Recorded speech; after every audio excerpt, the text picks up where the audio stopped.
जीवन में बगैर ज्ञान के किसी भी लक्ष्य की प्राप्ति की कल्पना नहीं की जा सकती है।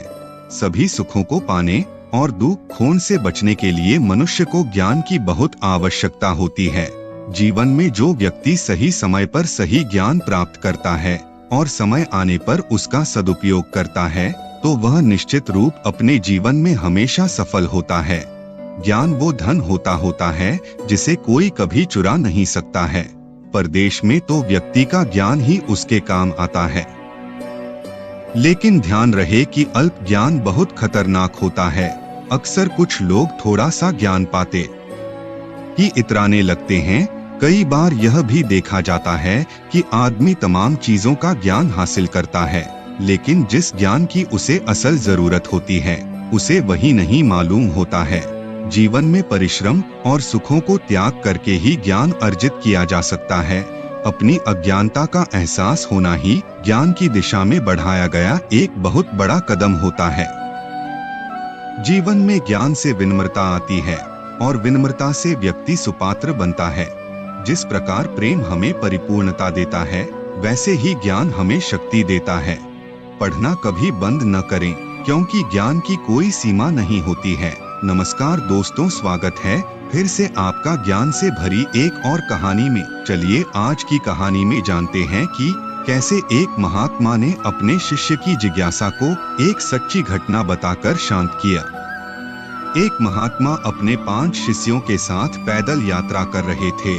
बहुत लंबा सफर तय करने के बाद महात्मा अपने शिष्य यूं सहित थकान मिटाने के लिए एक पेड़ की छांव तले बैठ गए। उनमें से एक शिष्य ने बड़ी ही जिज्ञासावश महात्मा जी से पूछा कि गुरु जी, क्या ज्ञान को बल और हिंसा पूर्वक भी प्राप्त किया जा सकता है? महात्मा जी उत्तर देते हुए बोले, ज्ञान को कभी भी बल पूर्वक प्राप्त नहीं किया जा सकता।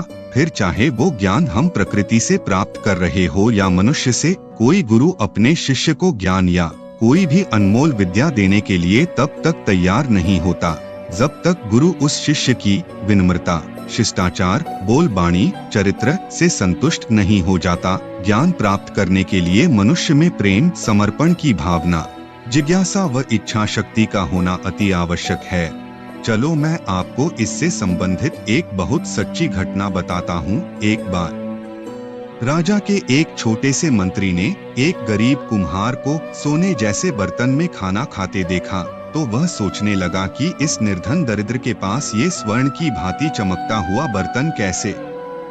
चलो पता लगाएं कि ये बर्तन क्या वाकई सोना है या कुछ और। पता लगाने मंत्री कुम्हार के पास गया और उससे वो बर्तन छीन लिया। हाथ में पकड़कर बर्तन को जब ध्यान से देखा तो वो वाकई सोने का ही बर्तन था। मंत्री को समझ नहीं आ रहा था कि ये सोने का बर्तन आखिर इस दरिद्र के पास कैसे? मंत्री उस गरीब कुम्हार पर क्रोधित लहजे में बोला, ये सोने का बर्तन तेरे पास कैसे? बता, कहां से चोरी किया? ये बर्तन तो राजमहल का जान पड़ता है, बता कैसे चुराया तूने राजा का ये बर्तन? चल राजा साहब के पास। बेचारा कुम्हार हाथ जोड़े अपनी सफाई देता रहा, लेकिन उस मंत्री ने एक ना सुनी और उसे घसीटकर राज दरबार ले गया। वहां मंत्री ने सब राजा को बताया। तब राजा के पूछने पर कुम्हार ने बताया कि मैं पीतल के बर्तन को सोने में बदलने की विद्या जानता हूँ। यह सुनते ही राजा सहित वहां मौजूद सभी के कान खड़े हो गए। राजा ने पूछा कि ये विद्या तुम्हारे पास कैसे? किसने सिखाई तुम्हें ये विद्या? कुम्हार बोला, राजा साहब, यह विद्या मुझे उस तेजस्वी संत ने सिखाई जो अभी कुछ दिन पहले हमारे राज्य में आए थे। यह सुन राजा तुरंत बोला कि यदि ऐसा है तो तुम्हें मुझे यह विद्या सीखनी होगी और अब से तुम इस राजमहल से बाहर नहीं जा सकते, किसी से भी मिल नहीं सकते जब तक मैं तुमसे विद्या सीख नहीं लेता। तुम आज से इसी राज दरबार में रहकर मेरे लिए पीतल को स्वर्ण में बदल कर दोगे। कुम्हार बोला, क्षमा कीजिए महाराज, लेकिन ऐसा नहीं हो सकता, क्योंकि मैं खुद नहीं जानता कि यह विद्या क्या है और कैसे सिखाई जाती है। मैंने तो बस उस महात्मा की मन लगाकर सेवा की थी, तो उन्होंने मेरी सेवा भावना से प्रसन्न होकर स्वयं ही उन्होंने मुझे यह विद्या सिखाई। उन्होंने मुझे अपनी आंख और मुट्ठी को बंद करने के लिए बोला फिर वो बस मेरे पास आए और मेरे कानों में कुछ मंत्र बोले। उसके बाद उन्होंने मुझे मुट्ठी खोलने को कहा। मुट्ठी खुलते ही उन्होंने अपना हाथ मेरे हाथों पर रखा। फिर उन्होंने बोला कि अब तुम आंख खोलो। अब से तुम किसी भी पीतल की धातु को स्वर्ण में बदल सकते हो, बस तुम दिल से जब भी अपना बायां हाथ किसी पीतल की धातु पर रखोगे तो वो सोने में बदल जाएगी। ध्यान रहे, जैसे ही इस विद्या का जैसे ही दुरुपयोग होगा ये विद्या नष्ट हो जाएगी। राजा ये सुन परेशान हो गया। उसने सोचा यह कुम्हार तो अब मेरे किसी काम का नहीं, मुझे जल्द से जल्द उस सन्यासी का पता लगाना होगा। राजा ने अपने सभी सैनिकों को उस सन्यासी को खोजकर अपने दरबार में उपस्थित करने का हुक्म दिया। 24 घंटे में सन्यासी को खोजकर राजा के दरबार में उपस्थित किया गया। राजा ने सन्यासी को बोला कि तुम्हें मुझे इस कुम्हार की तरह पीतल की धातु को स्वर्ण में बदलने की विद्या सिखानी होगी।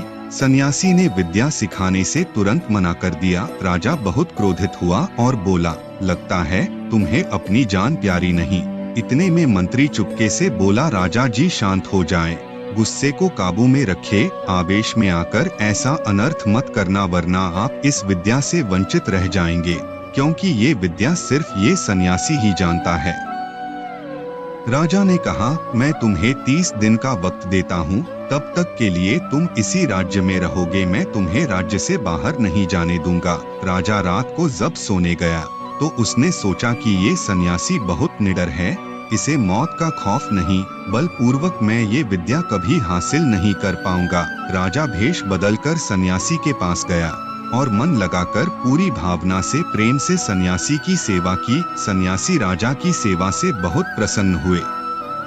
सन्यासी ने बोला, कहो क्या इच्छा है तुम्हारी? राजा ने बोला, मैं धातु को स्वर्ण में बदलने की विद्या सीखना चाहता हूँ। सन्यासी बोला, क्या करोगे यह विद्या सीख कर? राजा बोला, प्रजा की भलाई करूंगा, अपनी प्रजा को सुख शांति व समृद्धि प्रदान करने का प्रयास करूंगा। तब जाकर सन्यासी ने राजा को ये विद्या दे दी और साथ में कहा कि तुम जैसे ही इस विद्या का दुरुपयोग करोगे यह विद्या नष्ट हो जाएगी। महात्मा जी के शिष्य समझ गए कि विद्या को बलपूर्वक प्राप्त नहीं किया जा सकता। तो दोस्तों, इस कहानी से हमें सीख मिलती है कि ज्ञान विद्या प्राप्त करने के लिए खुद को गुरु के सामने दिल से समर्पित करना पड़ता है और मन साफ रखना पड़ता है।